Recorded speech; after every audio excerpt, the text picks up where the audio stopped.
నమస్తే friends, good morning. నేను Narender. Welcome to watch news. మిత్రులారా, అందరికీ శ్రీరామనవమి శుభాకాంక్షలు. దేశవ్యాప్తంగా జరుపుకునే ఈ పండగ అయోధ్యలో ఎంతైతే ఘనంగా జరుగుతుందో మన భద్రాచలం భద్రాద్రి రామలోచంత కూడా అంతే ఘనంగా జరుగుతూ ఉంది. సో ఈ రెండు ప్రధానంగా అంటే మనకు తెలిసినటువంటి టెంపుల్స్ కావచ్చు, బట్ మన గ్రామాల్లో కూడా ప్రతి గ్రామంలో కూడా శ్రీరామనవమి వేడుకలు చాలా ఘనంగా జరుగుతాయి. ప్రస్తుతం ఉన్నటువంటి ట్రెండ్లో భాగంగా హనుమాన్ భక్తులు ప్రతి గ్రామంలోని హనుమాన్ గుడిలో రాముడి వేడుకలు ఘనంగా నిర్వహిస్తూ అతని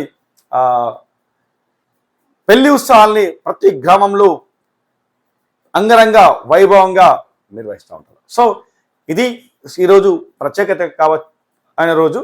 అయితే అంతకుముందు ఏంటంటే ప్రస్తుతం ఉన్నటువంటి ఈరోజు అంటే ఈరోజు ప్రజెంట్ వార్తలేంటి అని చెప్పి విశ్లేషించుకుంటే కనుక నిజంగా అంటే ప్రస్తుతం కాంగ్రెస్ పార్టీ అవలంబిస్తున్న విధానాలు కనుక మనం చూస్తూ ఉంటే చూడొచ్చు. ఇక్కడ ఆంధ్రప్రభలో వచ్చిన రెండు వార్తల గురించి మనం విశ్లేషించుకుందాం. ఇందిరమ్మైళ్లకు ఇంకెన్నాళ్ళు అనే ఒక వార్త క్యాప్షన్ చేయడం జరిగింది, ఈరోజు ప్రచురణ జరిగింది. అలాగే అత్యుత్సాహంతో అపకీర్తి అనే ఒక రెండు వార్తలు కనుక మనం విశ్లేషణ చేసుకుంటే ఫ్రెండ్స్, నిజంగా ప్రస్తుతం ఉన్నటువంటి కాంగ్రెస్ పార్టీ కావచ్చు, లేదా గతంలో పాలించినటువంటి బీఆర్ఎస్ పార్టీ కావచ్చు, ప్రజలకి కొన్ని అవసరం లేని వాగ్దానాలు చేస్తూ అవసరం లేని అంటే అడగకుండా ఇచ్చే కొన్ని హామీలు, వారు గద్దెనెక్కేందుకు హామీలు ఇస్తూ గద్దెనెక్కినంతరం వాటిని నెరవేర్చే క్రమంలో అపశోపాల పాలవుతూ ఉన్నారు, అభాసుల పాలవుతూ ఉన్నారు, ప్రజాక్షేత్రంలో వారి ఉనికి కోల్పోతా ఉన్నారు. ఇది ఒక రేవంత్ సర్కారే కాదు, గతంలో బీఆర్ఎస్ పాలన కూడా అంటే బీఆర్ఎస్ పార్టీ మేము ఇంత చేశాం, మేము అందరికీ ఇంత ఇచ్చాం, ఇంత ప్రతి ఇంటికి నియర్లీ ఏ బంధో ఒక బంధు పేరు మీద, లేదా ఒక పెన్షన్ పేరు మీద, లేదా ఒక ఇతరత్ర కార్యక్రమం పేరు మీద ఆ ప్రభుత్వ పథకాలు అందని ఇల్లు లేదు అని చెప్పేసి వారు పదే చెప్పుకున్నప్పటికీ మరి ఎందుకు ఓటమి పాలయ్యారు అంటే కొంత ఏదైతే ప్రజలు గమనిస్తూ ఉంటారు పాలకులు ఏం చేస్తున్నారని చెప్పేసి ఓటర్లను ప్రభావితం చేసే భాగంగా వారి పదవుల కోసం ప్రజలకు ఇచ్చేటువంటి ఏదైతే కొన్ని హామీల్ని విస్మరించి అతి చేయడం వల్ల ప్రజలు పాలకుల్ని పక్కెడతా ఉంటారు.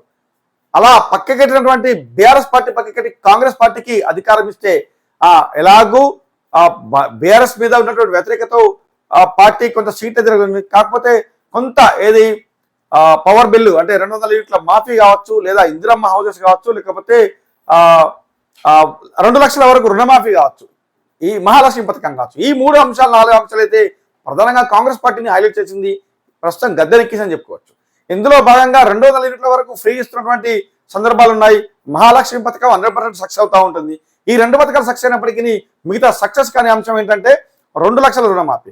ఈ 2 లక్షల రుణమాఫీ విషయానికి వస్తే ప్రభుత్వం నిజంగా ₹1,00,000 వరకు కటప్ చేసుకొని గ్రామాన వెళ్ళి ఆ డబ్బులు ఇచ్చేస్తే అంటే ఆ చెక్కులు ఇస్తే బాగుండేది, తర్వాత 2 లక్షలకి ఇస్తే బాగుండేది. కానీ ఇదంతా కూడా జస్ట్ మెసేజ్ రూపంలో ఆయా బ్యాంకులకు వెళ్ళిపోవడంతో బాహటంగా జనానికి తెలియలేదు. ఆ రకంగా కాంగ్రెస్ పార్టీ అబాస్ పాలు అయ్యిందని చెప్పుకోవచ్చు. ఇక ఫైనల్ గా ఇందిరమ్మ ఇల్లు గద్దెనెక్కి 7.5 కాలం దగ్గర పడుతున్నా కానీ కూడా ఎక్కడ కూడా ఒక ఇందిరమ్మ హౌస్ అంటే కేవలం హుజూర్ నగర్ లో మొన్న ప్రారంభించడం తెలుస్తా ఉంది. కానీ మిగతా చోట్ల ఎక్కడ కూడా అసలు ఫౌండేషన్ కూడా అయ్యిందా అంటే కొంత పైలట్ ప్రాజెక్టులకు చెందినటువంటి గ్రామాల్లో హరిబరిగా స్టార్ట్ చేశారు, కానీ అక్కడ కూడా పెద్దగా అనుకున్నంత సక్సెస్ లేదు. సో మరి అంత కారణం ఏంటి అంటే డబ్బు. ప్రభుత్వానికి ఈ పథకాలు చేయాలంటే డబ్బు కావాలి. ఆ డబ్బు కోసమే ఏదైతే కంచగచ్చి బోలి అంశాలు తీసుకున్నారు. గతంలో మనం చూసాం, ప్రభుత్వం హైడ్రా పేరు మీద చాలా రభాస చేసి చాలా రచరచ చేసి అబాస్ పాలైంది చెప్పుకోవచ్చు. ప్రభుత్వం హైడ్రా పేరు మీద ఏదైతే పర్యావరణ పరిరక్షణ కోసం చేసే కార్యక్రమంలో భాగంగా హైడ్రాను చెరువులు పరిరక్షించాలని చెప్పేసి అనుకునే క్రమంలో ఇదే బీఆర్ఎస్ పార్టీ నాయకులు పర్యావరణ పరిరక్షక ప్రేమికులు అని చెప్పుకున్నటువంటి ఈ బీఆర్ఎస్ నాయకులు ఆ రోజు అడ్డు తగిలి ఆ కార్యక్రమాన్ని అబాస్ పాలయ్యే విధంగా చేసి అందులో బీఆర్ఎస్ పార్టీ సక్సెస్ అయ్యారు. తద్వారా తర్వాత మూసీ నది ప్రాంతం పోతే మూసీలో కూడా ఆ మూసీ అంశం ఏదైతే ఉందో మూసీ అంశం కూడా వారు అక్కడ ఉండడం కరెక్ట్ కాదు, వారికి డబుల్ బెడ్రూమ్ హౌసెస్ కట్టిద్దాం లేదా ఇందిరమ్మ ఇల్లు ఇచ్చిద్దాం అని చెప్పేసి ప్రభుత్వం ఒక పక్క చెప్తున్నప్పటికీ ఆ మూసీలో కూడా అడ్డుపడి ఆ మూసీ నది ప్రక్షాళన చేసినందుకు కూడా ఆ బీఆర్ఎస్ నాయకులు ఆ కాంగ్రెస్ ప్రభుత్వాన్ని అడ్డుకొని ఆ పనులు ఆపి సక్సెస్ అయ్యారని చెప్పుకోవచ్చు. అంటే మొత్తంగా ప్రభుత్వం ఒక పని చేస్తూ ఉంటే బీఆర్ఎస్ అదే ప్రతిపక్షాలు మరో పని చేస్తూ ప్రభుత్వాన్ని ఇరకాటాలను పెడుతూ 100% సక్సెస్ అవుతున్నారని చెప్పుకోవచ్చు. ఎందుకంటే వారికి ఉన్నటువంటి సోషల్ మీడియా వారియర్స్ ఆ రకంగా పనిచేస్తూ ఉన్నారు. సోషల్ మీడియా వారియర్స్తో పాటు సెలబ్రిటీలు అయితే ఇంకా చెప్పక్కర్లేదు. ఎందుకంటే గతంలో ఉన్న ప్రేమ అంటే ఆ బీఆర్ఎస్తో పార్టీతో ఉన్న అనుబంధంతో ప్రస్తుతం కూడా వారు సెలబ్రిటీలు కూడా వారికి సపోర్ట్ చేస్తూ ఉన్నారు. మరి ఇది సెలబ్రిటీలకు మేము ఒక వాచ్ నుంచి ఒక క్వశ్చన్ చేస్తూ ఉన్నాం.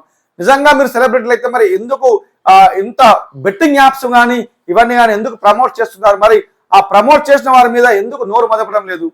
అంటే ఇక్కడ వన్యప్రాణులు అయితేనేమి లేదా పర్యావరణ పరిరక్షణ ప్రేమికులుగా జంతువులు చస్తేనే మీ గుండెలు అంత ఫీల్ అవుతా ఉంటే బెట్టింగ్ యాప్ల వల్ల ఎంతో మంది యువత ప్రాణాలు కోల్పోయారు.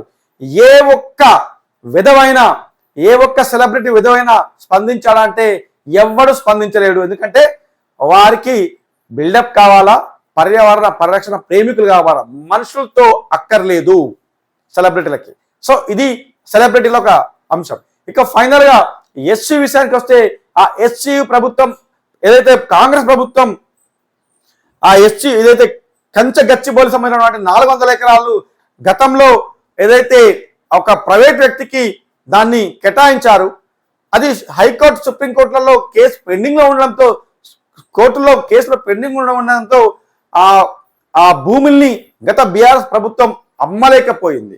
కానీ ఒకవేళ కేసు క్లియర్ అయిన తర్వాత మీకే ఇస్తామని చెప్పేసి ఒక కమిట్మెంట్ మాత్రం కష్టంగా జరిగి ఉండొచ్చు అని ఒక అనుమానం అయితే వ్యక్తమవుతా ఉంది. సో ఏదైతే కాంగ్రెస్ ప్రభుత్వం ఏర్పడడం, సుప్రీంకోర్టులో ఆ క్లియరెన్స్ రావడం, ఇది ప్రభుత్వ భూమి అని చెప్పేసి తేల్చడం, ఇదంతా కూడా ఒక రకంగా ప్రభుత్వం ప్లస్ పాయింట్. కానీ ఈ ప్లస్ పాయింట్ ని ఈ కాంగ్రెస్ పార్టీకి చెందినటువంటి సోషల్ మీడియా వారియర్స్ ఆ ప్రజల్లోకి ముందుకు తీసుకెళ్లారు. వారి సక్సెస్ పాయింట్స్ ని చెప్పడం లేదు. సో కాంగ్రెస్ ప్రభుత్వం సక్సెస్ పాయింట్ చెప్పుకోకపోవడం, బీఆర్ఎస్ వాళ్ళు కాంగ్రెస్ చేసినటువంటి ప్రతి పనిలో లొసుగులు వెతుకుతూ దాన్ని హైలైట్ చేయడం, ఇదంతా కూడా ప్రస్తుతం పాలన ఎలా సాగుతోందంటే పక్కాగా సోషల్ మీడియాలోనే ఈ వారంతా జరుగుతోంది. కానీ బయట ఒక ధర్నాలు కావచ్చు, రస్తారోకలు కావచ్చు, మనం చూసాం పేడ్ బ్యాచ్ తో ధర్నాలు, పేడ్ బ్యాచ్ తో మాట్లాడించేవాళ్ళు, పేడ్ బ్యాచ్ తో ఇవన్నీ చేయడాలు. సో ఇవన్నీ ప్రభుత్వాన్ని ఇరికారం పెట్టేందుకు పేడ్ బ్యాచ్ కూడా ప్రతిపక్షాలు వారికి ఆశ్రయిస్తున్నారు. కానీ కాంగ్రెస్ ప్రభుత్వం చేసిన పనులు చెప్పుకోవడానికి కూడా వారు సోషల్ మీడియాలో కావచ్చు లేకపోతే ఇతర కావచ్చు ఎక్కడ కూడా పెద్దగా సక్సెస్ కావడం లేదు. కాబట్టి కాంగ్రెస్ ప్రభుత్వంలో ప్రతిరోజు చేసిన మంచి పనుల కంటే వారు చేసిన నెగిటివ్నే ప్రజల మెదల్లోకి చెప్పిస్తున్నారు సెల్ ఫోన్ల ద్వారా, స్మార్ట్ ఫోన్ల ద్వారా అని చెప్పుకోవచ్చు. సో ఇది ఎస్సీ భూములు అయితేనేమి, లేకపోతే ఇందిరమ్మ హౌసెస్ అయితేనేమి, లేకపోతే ఇతరత్ర ఏ కార్యక్రమం చూసినా కానీ కూడా ప్రభుత్వం హరైబరిగా ముందుకు పోవడం, తర్వాత తగ్గడం, ఇదంతా కూడా ప్రజలు గమనిస్తూ ఉన్నారు. సో ఫ్రెండ్స్, ఏదైతే ప్రజలైతే ఏది మంచి ఏది చెడు అని మాత్రం అయితే గమనిస్తూ ఉంటారు. కానీ ప్రస్తుతం ఉన్నటువంటి ట్రెండ్ లో భాగంగా మన స్మార్ట్ ఫోన్ చేతిలో ఉన్న ఫోన్నే నమ్ముతున్నాం, వచ్చినట్టు దాన్నే నమ్ముతున్నాం. కానీ ఫిజికల్గా అక్కడ ఏం జరుగుతోంది, నిజంగా ప్రాక్టికల్గా అక్కడ ఏముందని చెప్పేసి మాత్రం ఎవరు ఆలోచించే పనులు లేరు, ఆ ఆలోచన కూడా వారికి అక్కర్లేదు. సో ఎందుకు అంటే ఎస్సీ భూముల్లో ఏదైతే ఎస్సీ భూముల్లో పర్యావరణ ప్రేమికులుగా పవన్ కళ్యాణ్ మాజీ భార్య రేణు దేశాయ్ కన్నీరు కారుస్తూ ఏడుస్తూ ఒక సోషల్ మీడియాలో ఒక వీడియో రిలీజ్ చేయడం జరిగింది. అమ్మ రేణు దేశాయ్, బెట్టింగ్ యాప్లు వద్దంటూ నువ్వు ఒక్క వీడియో రిలీజ్ చేసావా? నీకెందుకు నువ్వు రిలీజ్ చేయవు? ఎందుకంటే మనుషుల ప్రాణాలు ఉంటే ఏంటి, పోతే ఏంటి, మీకేం కావాలా? మీకు సోషల్ మీడియాలో మీకు లైక్స్ కావాలా, షేర్ కావాలా, ఆహా ఊహా అని అమ్మిరాలు కావాలి. కానీ సుమారు 1000 మంది ప్రాణాలు బెట్టింగ్ యాప్ల వల్ల చనిపోయారు. నేడు కూడా అలాంటి పరిస్థితుల్లో చాలా మంది యువత కూడా ఎక్కడో ఒక చోట మనం చనిపోతున్న వార్త వింటున్నాం. కానీ ఈ బెట్టింగ్ యాప్స్ పై ఏ రేణు దేశాలు కావచ్చు, లేకపోతే ఇతరత్ర సెలబ్రిటీస్ కావచ్చు, ఎవరు స్పందించరు. ఆ స్పందించడానికి కారణం ఏంటంటే వీళ్ళు పేద ప్రజలు, వీళ్ళు డబ్బు వారికి ఇవ్వరు కాబట్టి మీరు సోషల్ మీడియాలో మీరు ఎలాంటి రెస్పాన్సిబుల్ ఉండదు. ఇది మీరు ఆ సినీ యాక్టర్స్ కావచ్చు, లేదా సోషల్ మీడియా సెలబ్రిటీలు కావచ్చు, పర్యావరణ ప్రేమికులు కావచ్చు. పర్యావరణాన్ని ప్రేమించే ప్రేమికులకు నేను ఒకటే చెప్తా ఉన్నాను, బెట్టింగ్ యాప్ల మీద వందల మంది ప్రాణాలు కోల్పోయినా కానీ మీ స్పందన ఎక్కడ పోయింది? మరి మీరంతా ఎక్కడ పోయారు? అంటే ఏదైతే ప్రతిపక్షాలు కావచ్చు, ఇతరత్ర కావచ్చు, మీరు డబ్బులకు అమ్ముడు పోతున్నారు అని ప్రజలు ఎందుకు అనుకోరు?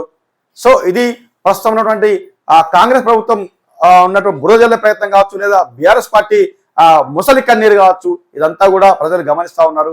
సో ఫ్రెండ్స్, ఈ కథనం కనుక నచ్చితే మీరు లైక్ చేయండి, షేర్ చేయండి, మీ యొక్క అభిప్రాయాలు కామెంట్ రూపంలో తెలపాలని కోరుతా ఉన్నాను. అలాగే మా ఛానల్ మరోసారి చూసినటువంటి మా ఛానల్ని సబ్స్క్రైబ్ చేసుకోండి. ప్రత్యేకించి మీరు లైక్ చేయడం వల్ల మాకు కొంత బూస్ట్ ఇచ్చేవారు. మీరు మా ఛానల్లో వచ్చే కథనాలు కొంత లైక్ చేయాలని చెప్పి మిమ్మల్ని కోరుతా ఉన్నాను. Thank you friends.